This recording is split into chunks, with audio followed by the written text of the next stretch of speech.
That this time? No. Mm. Hmm.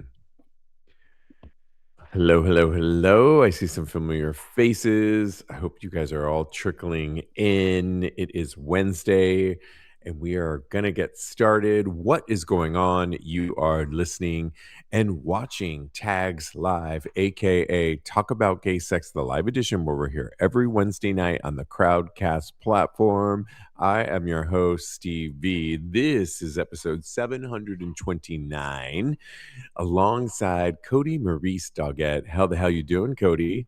Hello, darling. I'm doing fabulously, fabulously. Thank you. Nice on this chilly Wednesday night. Oh my How are God, you it's so staying warm cold. these days right now? I need a boyfriend, is what I need. I need something to cuddle up to. I've Yeah, messaged that to a couple people, but I've yeah. yet Oh, to find good. You one. put it out there.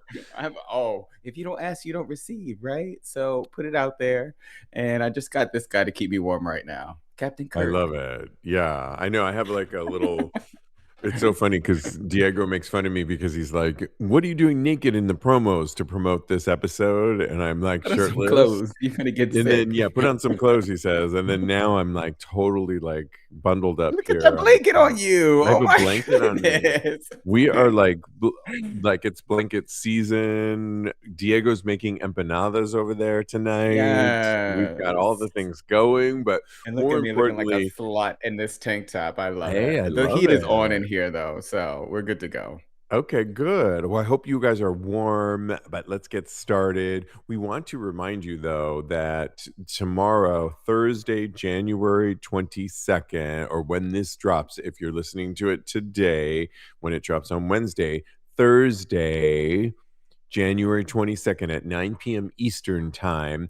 We are live with Kodi Maurice's EP release party, and we are going to be sampling all the tracks. We're going to be talking about inspiration, and we're going to have a little kiki party. I'm excited about it. Yeah. We'll keep you warm with Kodi Maurice's Thing of Beauty, brand new EP out, and we want some of you to join us, and it's going to be a lot of fun. I'm excited. Yeah, I can't wait. I'm just gonna be able to tell the stories behind all the music. And that was one of my favorite shows on VH1 back in the day, Storytellers and Behind the Music. So Oh, I love that. Yeah, we're gonna have our own little kiki. So bring a little cocktail or a beverage of choice and get your blankets, and we will keep you warm listening to some really good music. Thing of Beauty, oh, thank you. Thursday, January 22nd at 9 p.m. Eastern Time. And the link is in show notes for this episode. It's also on the website currently, tagspodcast.com. If you're a Patreon listener, it's there too. Go to patreon.com/tags podcast. And then we will give our socials at the end of this episode, but it's at Mr. Maurice on Instagram, and it's also at I am underscore Steve V. And we will be posting all day Thursday, January 22nd for the listening release party of Kodi Maurice.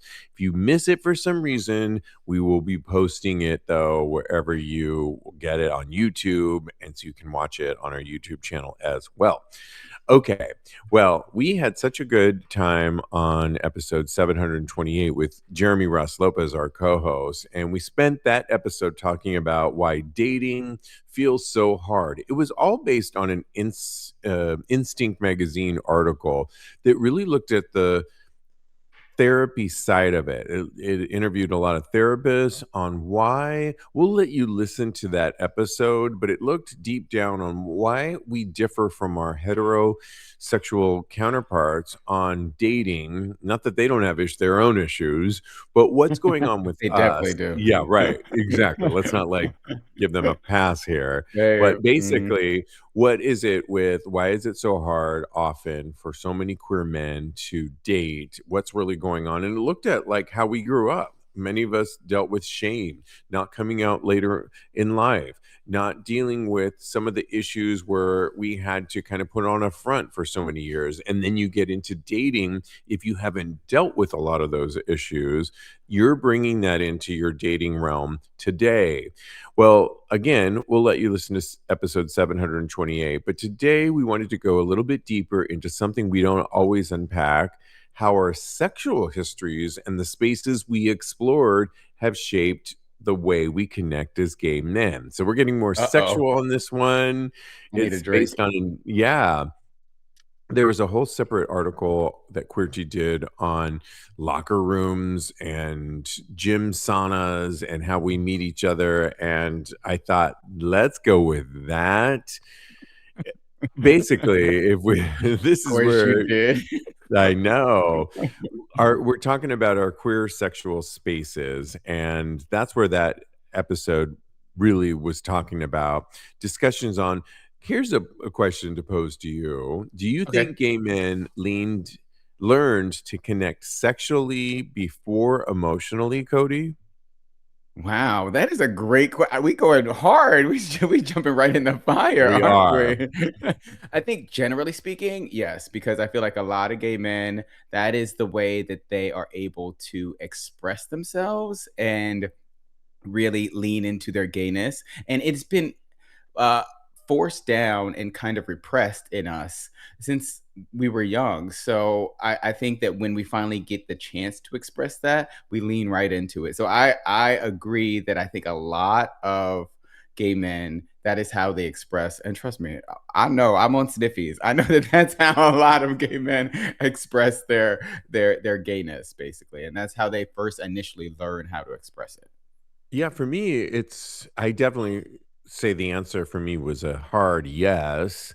But then Hmm. I also look at the sexual revolution that happened so many years ago that was about really like, I still think that we are in an age where we're repressed, especially here in America, when we talk Oh about things like yes. our sexuality.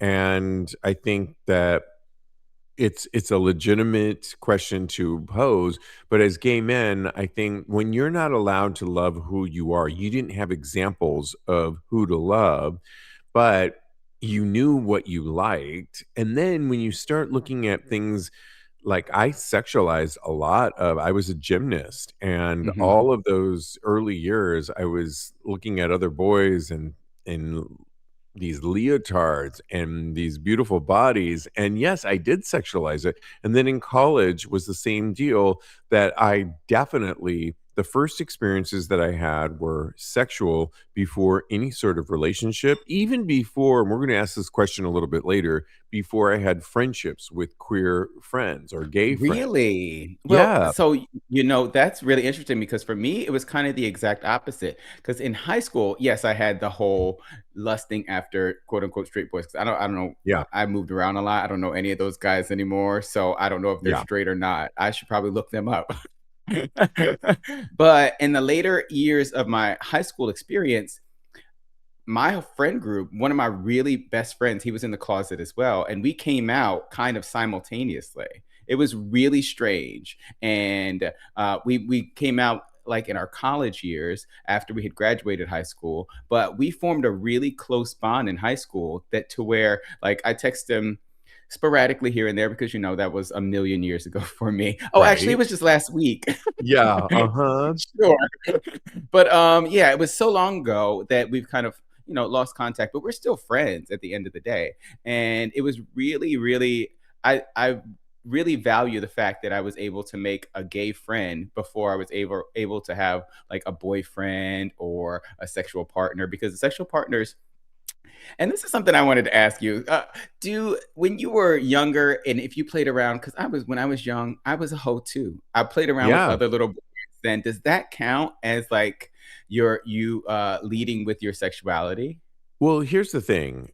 If we were to look at it, so I did have a best friend in my adolescent years. And the thing is, I didn't know he was gay. We found each other, I think, instinctually, if you We will, through gravitate towards each gymnastic. other. Yeah, we gravitated towards each other. And we, to this day, now we message each other on social media. And it's really lovely to kind of revisit him. Shout out to Jamie, my friend Jamie from back in the day. You know what? And, My but friend's name we, is Steve. There it oh, is. yes. If you could put Go your ahead. mic up just a little bit more, because You I'm, good? yeah, Right here? Good? yeah, I think that's better. I Cool. think that, so yes, I did have gay friends before. Well, we played around. I'll never forget, there was, because we were adolescents, we were going through puberty, and I remember like rolling around together in the dark, and we were pretending as if we were like straight people that we saw in Dynasty and having like a hot heated moment. Wait, And we were all, yeah, that's we the were gayest like, thing I've ever heard. totally. And later we did masturbate separately, but on separate beds. And we Okay. used to take baths together too. I mean, how much more gay does Oh. it have to be? But I will say we never came out as gay, so we never talked about it. Years later, we've talked about it as adults, but Mhm. I think all of that goes down to sexualizing, like it was taboo to be gay, and my early experiences of knowing what gay was something that my parents would never allow, and it was just something that was hands off. So I do think I sexualized what it was to be gay, and my first experiences sexually were sex Yeah. before friendship. And yes, he was my first friend, so it's kind of a toss up, but we weren't Yeah. talking about our identities at that time. Yeah, I think it's very important, like I said, I think we were talking on Monday's show about intention.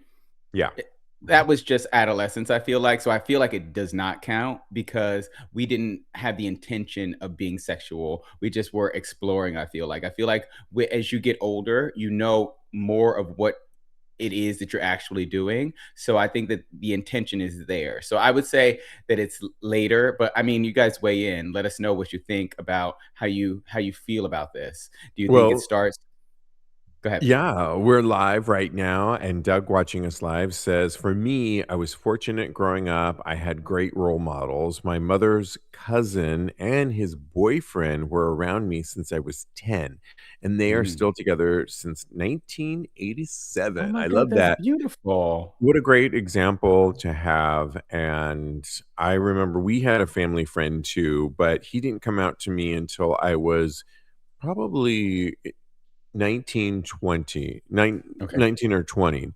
And later I came out to him first, and then my sister.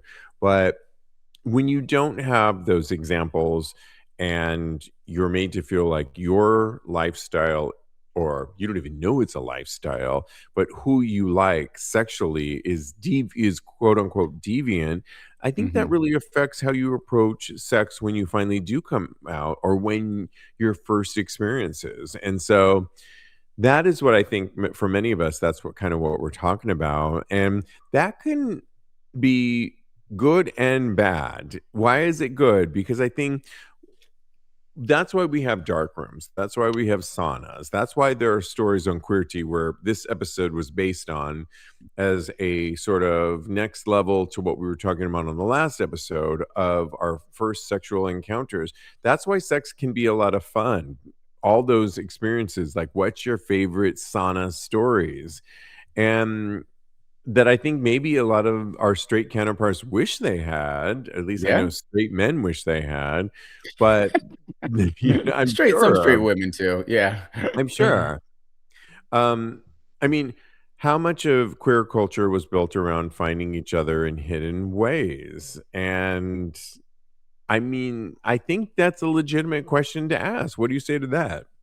I totally agree. I think that part of the whole mystery of it, yes, it sucks. It like having Yeah. to hide yourself and sneak around to do these things and feel like you're not able to do things in the light, kind of, sort of. That is its own type of burden that you have to deal with. But there is something to be said for being like sneaking around a little bit. It's exciting, really. So there's a certain mystery to it. So I definitely can see how it can be enticing.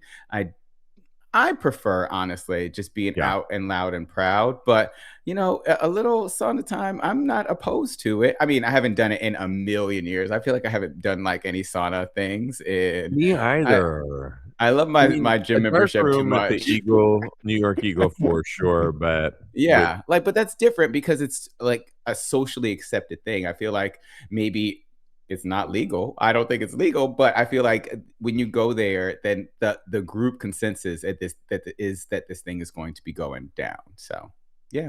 So if we talk about our sexual past, and if we are in somewhat of agreement that a lot of our early experiences were sexualized before we had, you did tell your story though. You did have a gay friend, and that's really awesome.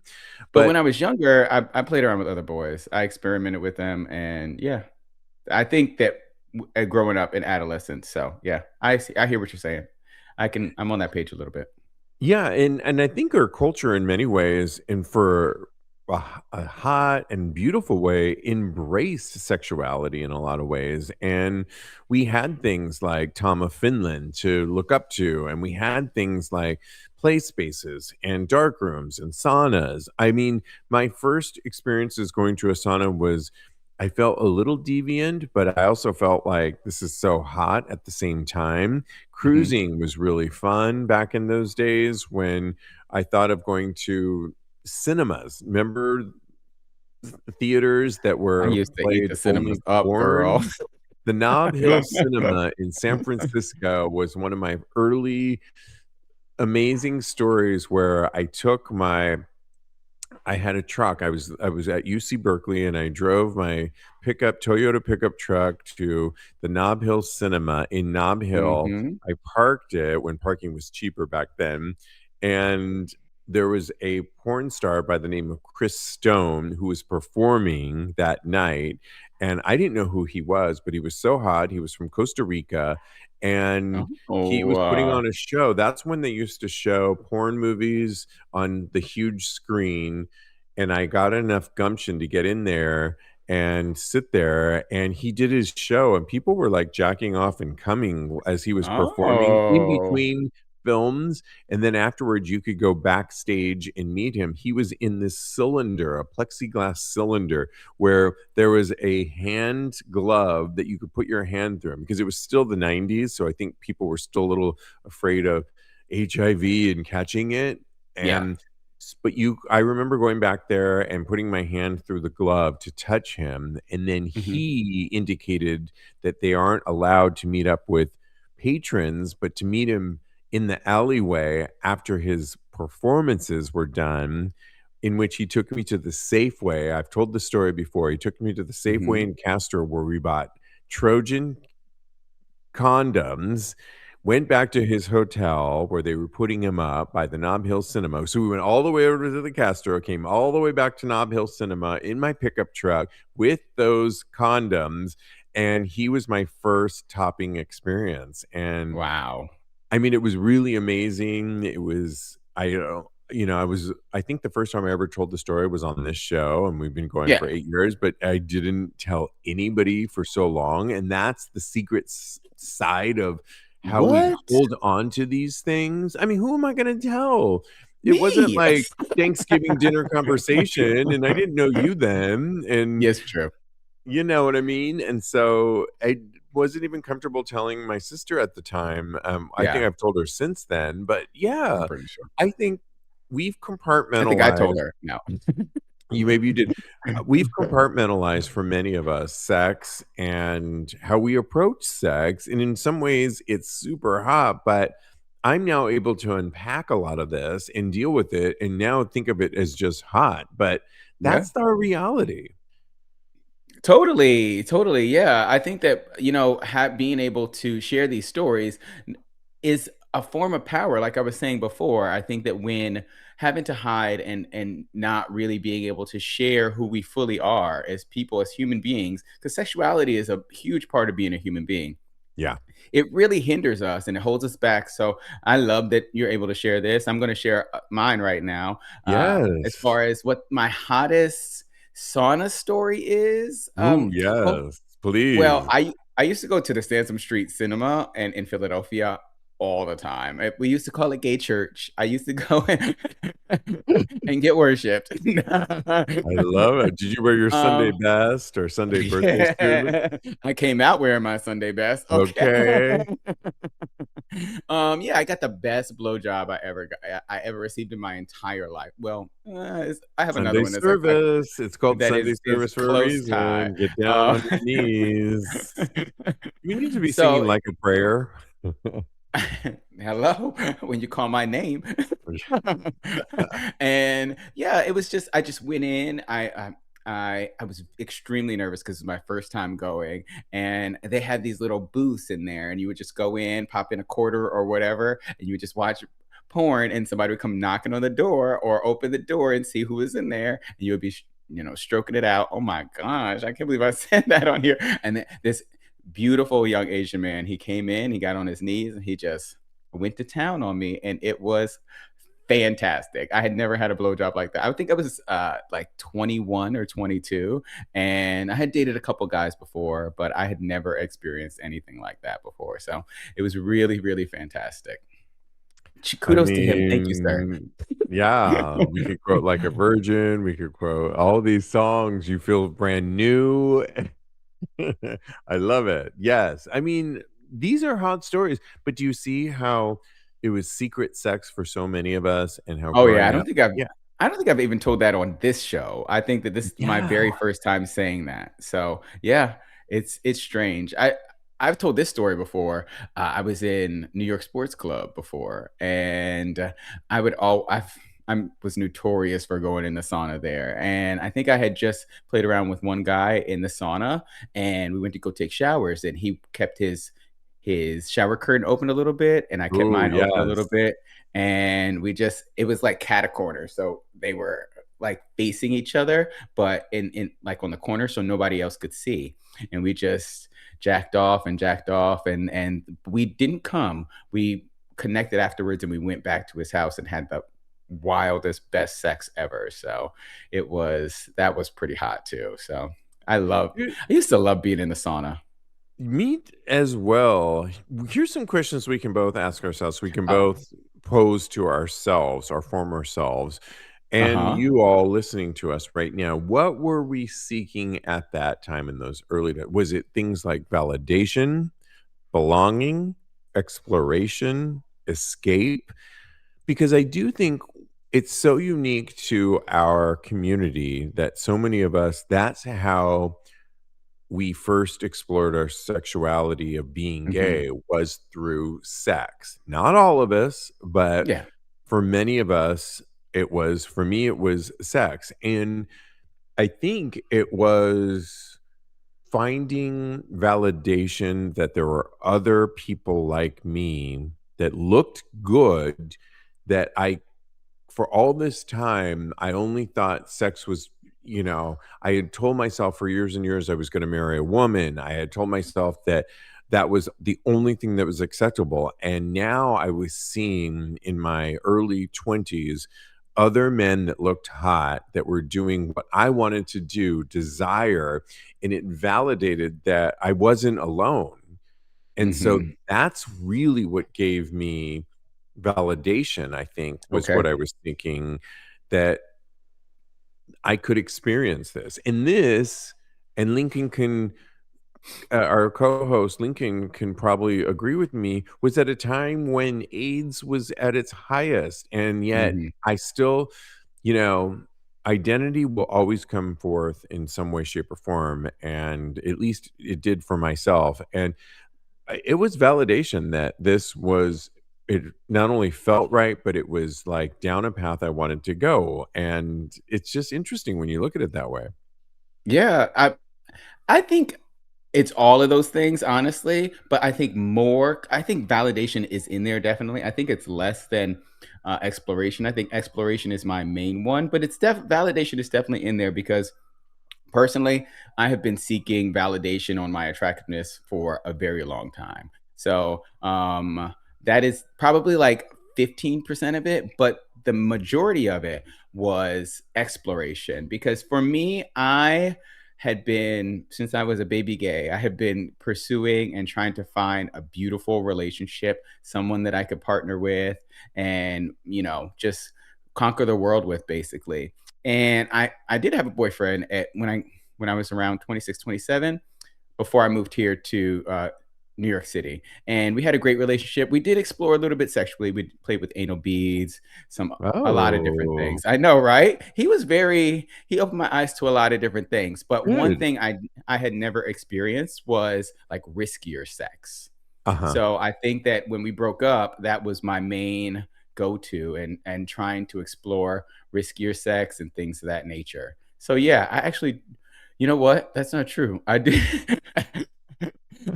I Okay, explored edit. your sex when I was 21, and then you know what? I was just in it to explore sex and see who and what I could have sex with. So I think that that was my main goal. Yeah, my timeline got all messed up. That's what happens when you get old, baby. But I think that's the beauty of looking at our gayness. And when you didn't have a lot of examples to look up to when we were younger, we made it up as we went along. And we were in a culture that was so suppressed for so many years that sex, and then you factor in that gay men, it's two men. Men in general have a higher libido. We are Yeah. very sexual in general. Then you get two men together and then you're suppressing it. All of that is just, exploding, to use a word that I think that is ready to happen. And it's it's beautiful, it's interesting. I love looking at these stories. I mean, Doug says, watching us live right now, says, my first time picking up someone was at my college gym. We ended up going back to my apartment for some fun. Yeah, my second experience was with somebody at my college gym as well. And he had a girlfriend, but we had some fun. And then he tried to pull me in with the girlfriend. Well, the three of us ended up being Oh. friends. He tried to Oh. make it a bisexual thing later on that didn't really work out for me personally because while he was probably a little bit more bisexual, I think he's gay now. I Okay. was definitely more on the gay side, but he definitely tried, and it started in the college gym. And that's why, Got to ask for what you want. you got to think about songs like Physical, Olivia Newton-John in the 80s, which so was steamy, hot gay men in that video. Remember that They were video? gay? I mean, come on. It's just, yeah, It was oozing the with 80s. it. Who wasn't gay? I mean, come on. Yeah. Yes. And so how meetups differ from anonymous hookups, the shift from being desired, being known. We can talk about sex as expression versus sex as regulation, all kinds of things. But I mean, if we had to bring it back to how has your past and how you approach sex changed who you are today, Cody? It has made me want to explore more, I feel like. I think that Mm. naturally I'm an explorative person, and I think that all of my experiences have made me crave new and different experiences. Just the other day, I met up with a guy, and for the very first time, I fisted someone. Oh, wow. I love that. Yeah. So, and I had been wanting to do something like that for a very long time. And I kind of have still like a little bucket list of things that I want to try and do. So, there's still things left to do out there in the world. So, I think that is like my main focus as far as sex is concerned. How about you? Yeah, I mean, now in a relationship, I came full circle and now I'm in a really beautiful, loving relationship. And so you know, we come around back to sex in different ways. We've played with other people. We find our own moments together that are intimate and beautiful. And I've done a lot of sex throughout the years and tried so many different things that I think now it's about really what I've looked up to for so long, that I could have a partner that I can nurture and love, but I don't want to leave the sex out of it as well. So Yeah. it's finding time to bring that sex back into a loving, nurturing relationship, which we do, but it's just finding that balance now. And it's great to be Yeah. on the other side of where I came from, of only looking at what I couldn't have and then sexualizing what I wanted, exploring all that. And believe me, I've done all of that throughout the years, that now to have a partner that I can nurture and love and then bring back the sex to it as well. is just kind of full circle in many ways, and I really love that, but it's still work, and it's still I Yeah. love it, but it's just interesting to come full circle and to be married now and to have something that I didn't think was ever possible when I look at my younger self. Oh, I Yeah, love that. That's yeah. beautiful. So it's really cool.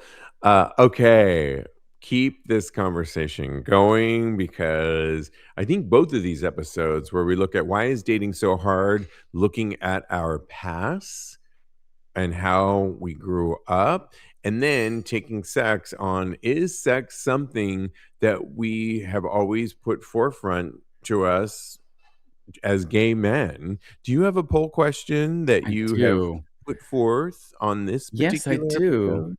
Let me pull my poll out. So the Pull poll your today. pole out. What was your first form of connection as a gay man? And our two options are friendship and sexual. If you guys want us to add anything in there, just put it in the chat and let us know what you're thinking. But yeah, that's Okay. the question for the day. Mine is sexual. I just voted.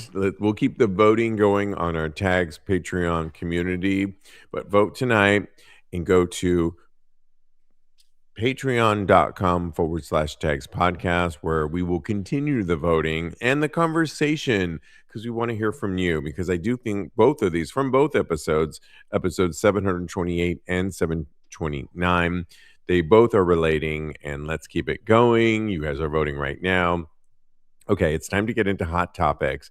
There are so many, but we had to start with, oh my God, as the 10th and final season of Queer Eye is dropping on Netflix, they are saying goodbye. They decided to promote across CBS Good Morning no, blended too on morning shows in the last couple of days. One person that was absent was Karamo Brown, and it's caused a huge drama. Why didn't he show up to promote? All of the other cast members showed up to promote it, and it's become the story that's taken over, not so much on what their final season 10 is looking like. They have 5 episodes that they dropped celebrating 10 years of Queer Eye for the Straight Guy, the newer season of this. And in CBS Morning, they decided to, one of the Fab Five of Queer Eye did not participate in the morning's interview with the cast, writing to CBS Morning that he hopes people remember to protect their mental health and peace. He was talking about himself.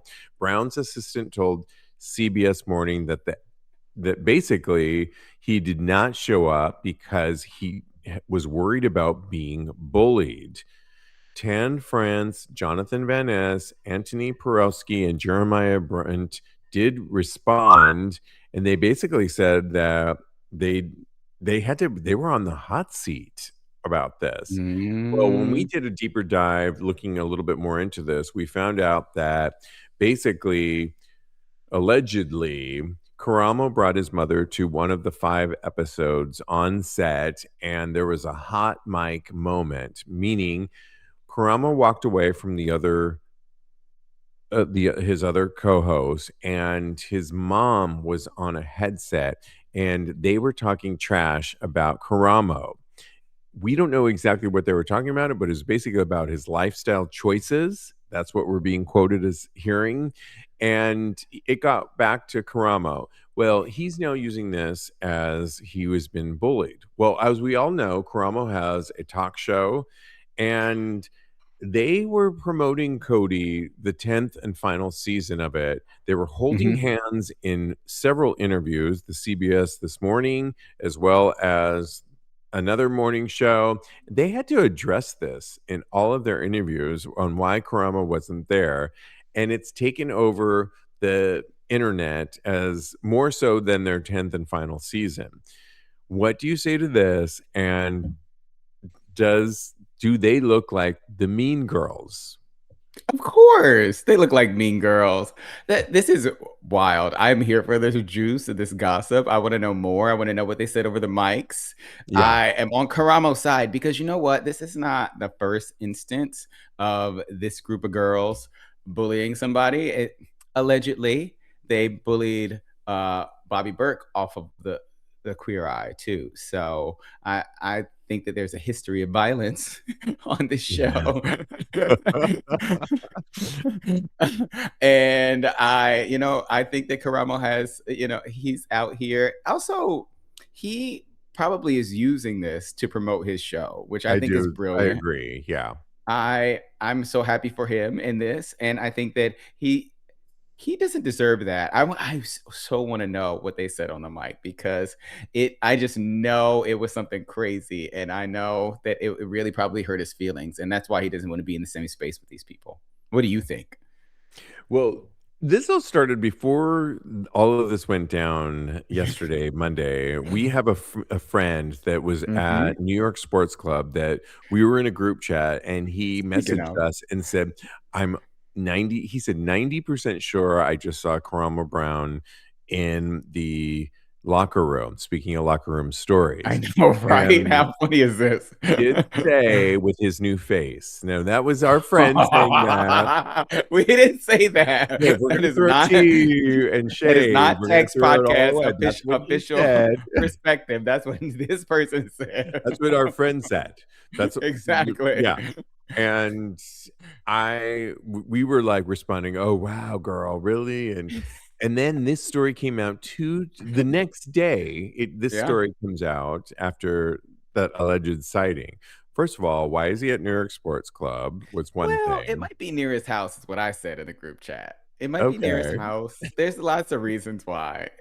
Not every queen goes to Equinox. The machines at New York Sports Club are just as good as Equinox machines. Number 2, if you watched clips of that CBS morning when Gayle King was asking the question and she kept saying, "Okay, before we get into the final and 10th season, and I want to get into that, but we have to address the elephant in the room, which is why Karamo isn't here." And she let that bleed out for more Yeah. than just, "Let's just deal with this and get it off the table." She let it go for on so there's that, and then the fact that they were all holding hands at as if and I couldn't help but think of And Just Like That, Sarah Jessica Parker and the whole crew when they were on The View, they weren't holding hands on the final or it just seemed like there have been other legacies of shows that didn't have this like why are we holding hands why was that the choice they must have got wind of it from PR people and let's all unite here because we're about to go through it not on this show but the next show and the next show and it just seems so I think in the end there is some truth to this and Karama knew exactly what he was doing he's bringing Girl, attention she is not to a dummy. his talk show because all anybody is talking about is Karamo and his mental health and they had to sit there on several interviews and deal with this question and look like mean girls and in the end, he gets the final snap because I think he looks like, hey, everybody's going to be talking about me, and I'm the one that has a talk show. So, okay. So I It could think be. it was a brilliant Okay, go. move. And I do think that they Definitely. probably did talk about him, but I know they did. I I know think that they to talked do about it him. in this way, it was super calculated on his part. Work or no work done, according to our friend. And I think the whole thing is drama. I'm not watching this final season because I think I think the show is for straight people in many ways. I don't Yeah. need to see people. This is not my show. So, Yeah. but You know what? And this is gonna be like my final word on this. I think that they're a little bit jealous of him because he has his own show. He has things that are on the horizon that are still out there in the public eye. And that I think a lot of them do value that. So I don't know. I think it could be a little bit of professional jealousy. And personally, I don't this is unsubstantiated and this is just a guess for me. I think that like they were probably talking about him and that whole breakup with the husband last year and questioning that. That is mm, just my personal like guess on it. That's not I don't know anything. for I me, it's a did do little sad research. because I think, wow, how could you let all this fame and fortune and what they had just do your job and create your own little niche? Your talk show. I've watched Anthony. He's got this great National Geographic show where he Oh, does brings he? people.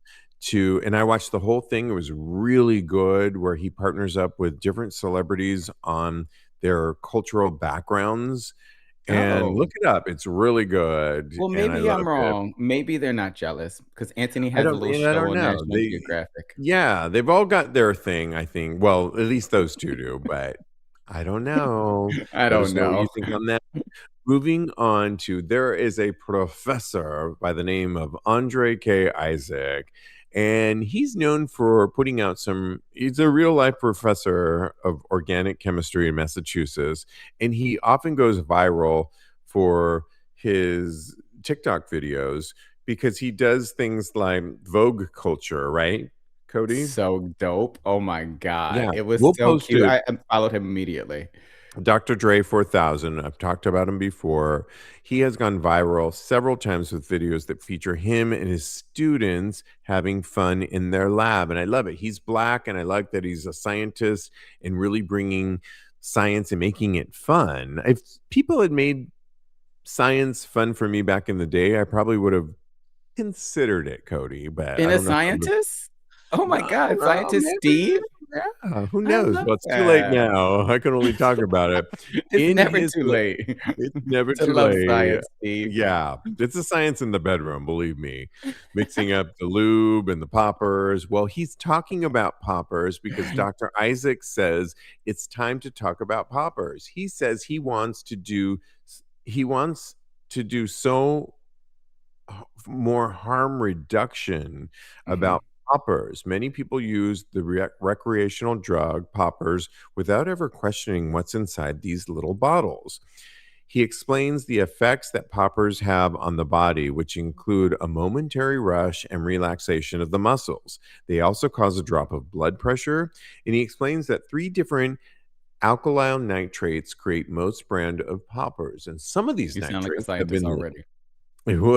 some of these nitrates have been linked to health problems if taken regularly. For example, when lab rats and mice were forced to inhale the fumes every day for 100 days, they were more likely to develop lung cancer. Scientists also observed that these nitrates cause vision problems for some users, and he went on to test a batch of poppers to see if they contained what they claimed on their labels, and he found that they did.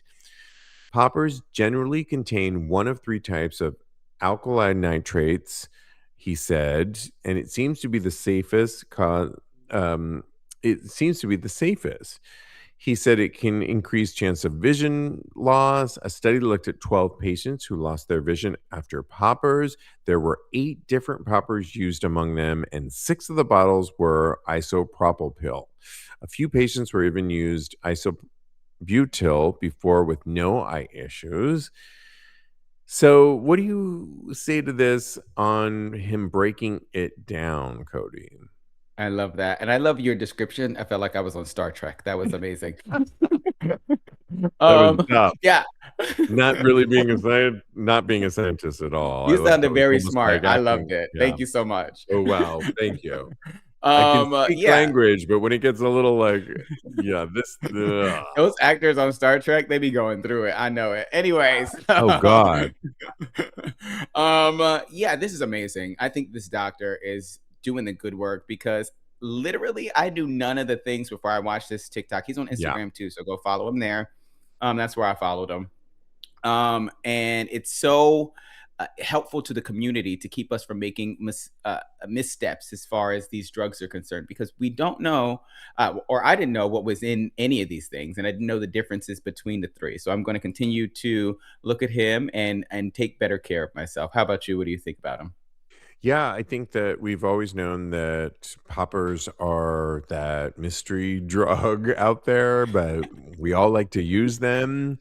Uh, I say you need to know your health. So I'm Hmm. about to get my current physical, and you got to know things like your blood pressure. You got to know things like your heart rate. You got to know like where you stand on your sugar levels, and know all that first. I think in general, if your health is good, used in moderation, and this is just me speculating as a non scientist, that it's Hmm. probably okay. But if you're using other things, if you're drinking, if you're partaking in other things, if you don't know your health circumstances, it could be detrimental. And they are that mystery thing that many of us like to partake in. So I think you got to know a little bit more about yourself. And we've been talking about it with Lincoln recently on a recent episode at the beginning of the new year, that get yourself checked out so you know at least where you stand on everything. And then you can make informed decisions about partaking in fun things like poppers here and there. Yeah. That's what I got And to say to that. yeah, and they're so widely used, and you're right, it is a mystery drug because Yeah. I thought it was VCR cleaner, okay? And who has a VCR anymore? I mean, I was We're doing a putting lot of away my cleaning. DVDs the other day. I don't think there was any VHS tapes lingering VHS around. It tapes. was CDs and DVDs. Yeah. Yeah. So, absolutely. Okay. Let us know how you weigh on that. Do you like poppers? And what do you think about that study? Let's move on to one Wait more one hot. second. Doug still Yeah. has a VCR. Oh my Oh my gosh. god. Work. I love it. I made my friend pull out his VCR a few years ago because I saw it, and we pulled it out. I made him plug it in at like 3 in the morning, and we were watching old VHS. It was so much fun. Not fun for That's him because he had to plug amazing. it in, but it oh my god, it was so much fun, That sounds and amazing. we were Oh, having a little the memories. kiki. Yeah, exactly. Lastly, before we get into advice, there's 17 male hockey players who have come out after heated rivalry.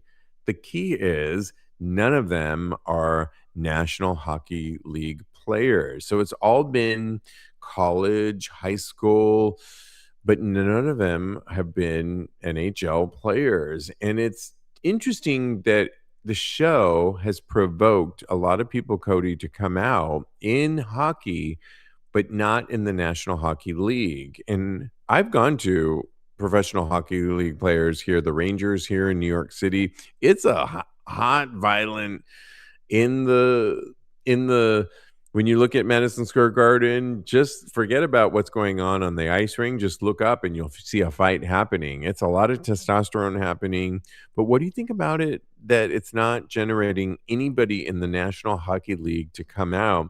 Maybe there is no gay people, but it's Girl, generating okay. it on every level below it. Yeah, I think that it's still a little bit taboo and maybe way too risky for them to come Yeah, out in the NHL. Also, I that's think that sad.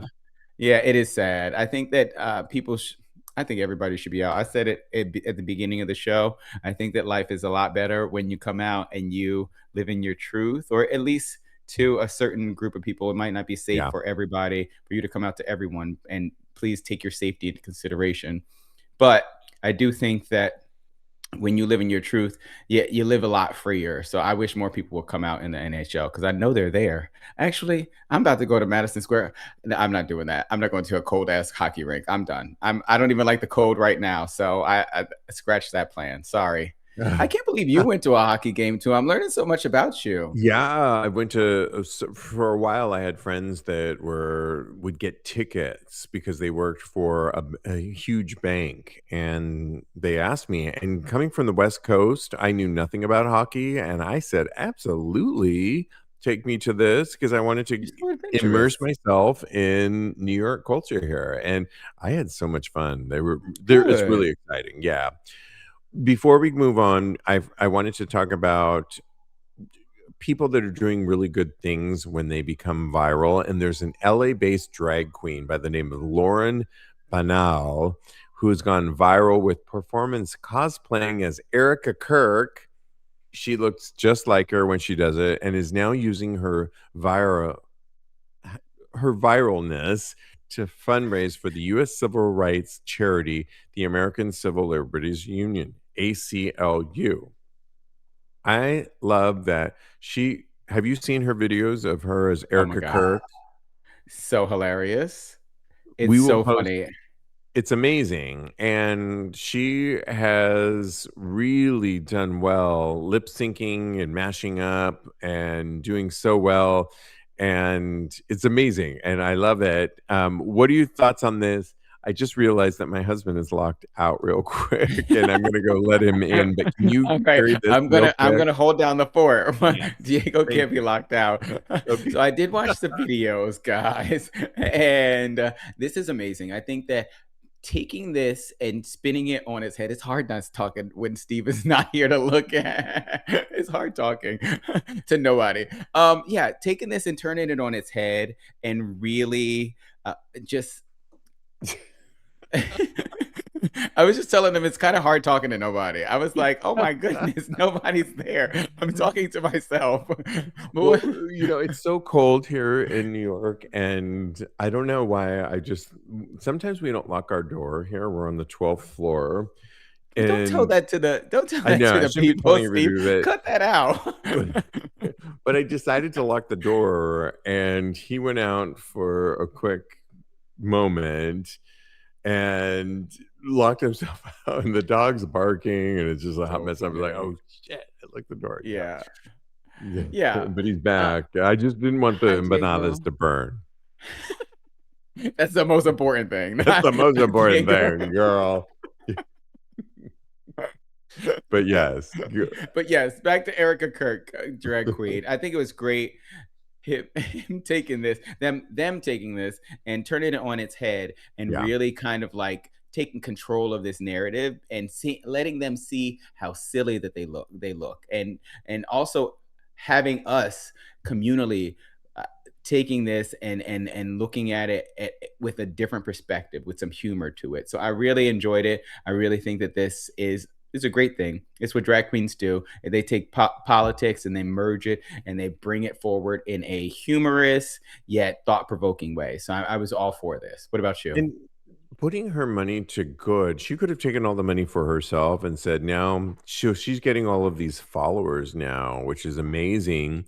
She could have just monetized it for herself, but to put it towards something like the ACLU, she's brilliant in many ways because yes, she's going to monetize it like she said in her video, but it's for something good. But ultimately it's still going to bring her so much, like increase her followers on a separate level, and she's going to monetize it separately. And in the end it's brilliant. But if she had just monetized it for herself, I think it would have been one thing. But I like that she's doing it towards good, but it's ultimately going to benefit her as well. Couldn't agree more. And her name is Lauren Banal, Banall. And I think that's the most brilliant name ever. I followed her too, because it's Lauren I'm Bacall, but like Lauren Boring Lauren, and not original. I So love hilarious. it. I'm So now good. a fan favorite. We're gonna Yeah. have it's our friend James, if he knows her, in Yes. LA over there, and James, if you're Teddy. listening. Yes. Okay. Well, let's give a little bit of advice. And I love this first one where my Tinder date doesn't realize he also sent me a pervy message on Sniffies. Do I tell him? I thought this was really good.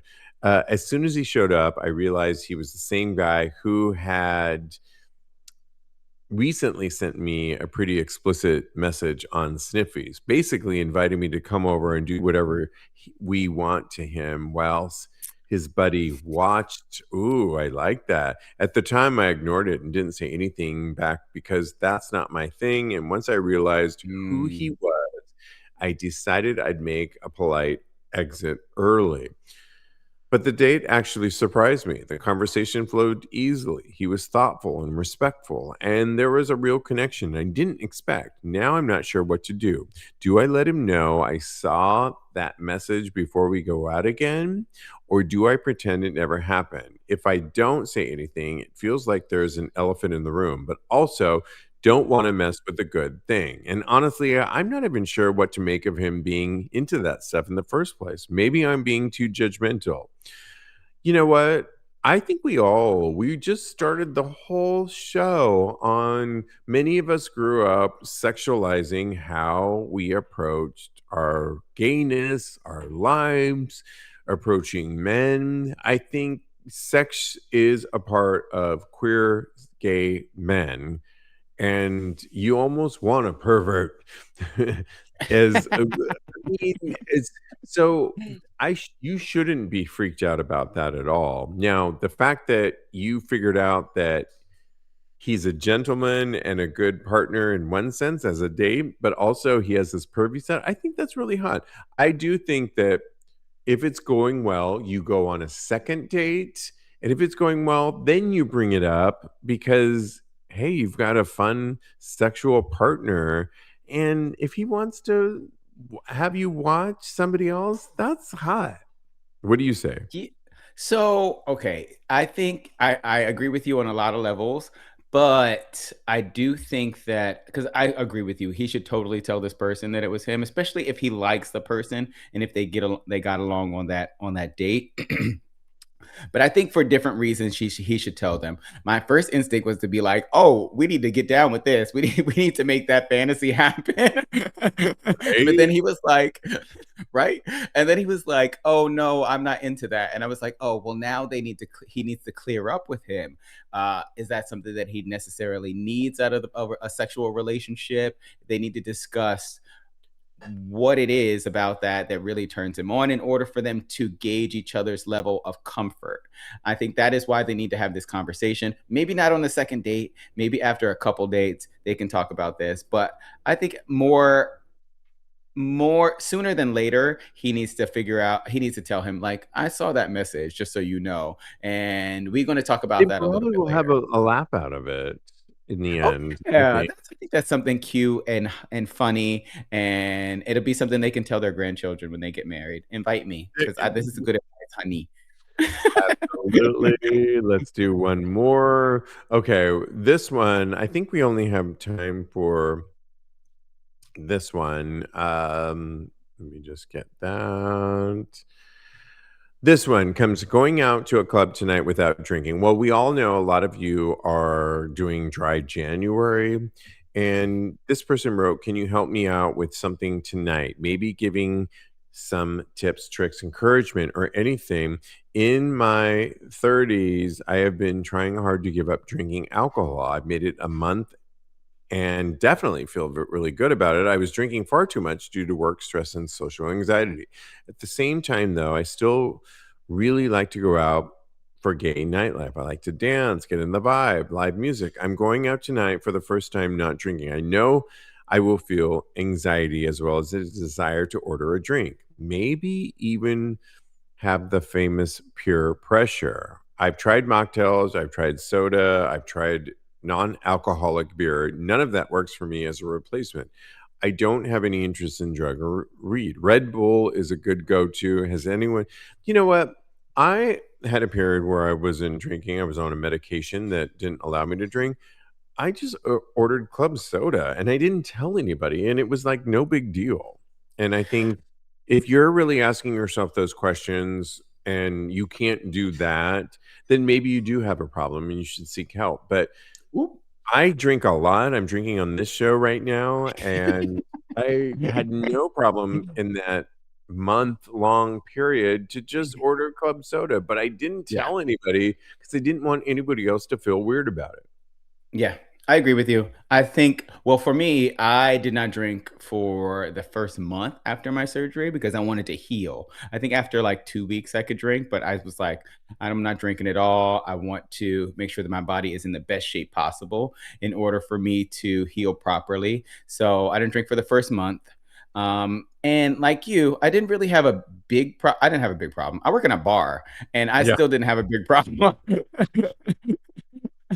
My advice to this person is because it sounds like he's kind of chasing the high from the alcohol and not necessarily the replacement. Yeah, so I agree with you. I think they need to do some therapy work or go to some kind of something because it sounds like he can't have fun without alcohol in his system, and that's a little concerning for me. Um, yeah, so I think that there if anybody else is looking to do this, if you're sober, there are a lot of non-alcoholic liquor replacements out there. Yeah. I forget what it's called, but it's really good. A friend of mine is doing dry January. If we do a shot after work because we don't drink on the job, in case my boss is listening. Oh my gosh, He does. wrap it up because we got to go. Oh yes, that's right. Sorry, I didn't even see. Yeah, he just drinks a shot of that. So done, done and done. Join us tonight if you're listening to this Thursday, January 22nd for Kodi Maurice's brand new EP release at 9 p.m. Eastern Time. Go to tagspodcast.com to get the link. Go to our Tags Patreon community. Go to patreon.com/Tags Podcast. We are going to be listening to all his new music and talking about the inspiration behind it. It's going to be a lot of fun, very MTV. Follow him on Instagram and Blue Sky at Mr. Maurice. Follow me on the gram. I am _Steve V. Links will be there too. And in the meantime, Kodi, continue having hot Hot gay gay sex. sex.